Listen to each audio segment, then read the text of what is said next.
DB Harun সাহেবের মতন লাগতেছে। আসলে রে ভাই বেদনা ভরা আমার এই জীবন, আমি আর ব্যথা পেতে চাই না। কষ্ট আরো কটা লাইন কও।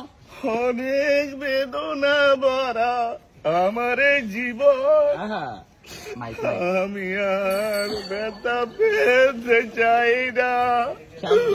অনেক কেঁদেছি আমি এই জীবনে, করুণার পেতে চাই না। থামলা আমরা থামতে গেছি নাকি? আমরা থামতে কইনি, আরে কথা খাও। আরেকটা নাচবো না নাচতে হবে না, কিছু সমস্যা আছে। তাড়াতাড়ি মামা তাড়াতাড়ি ভাই করো ভাই।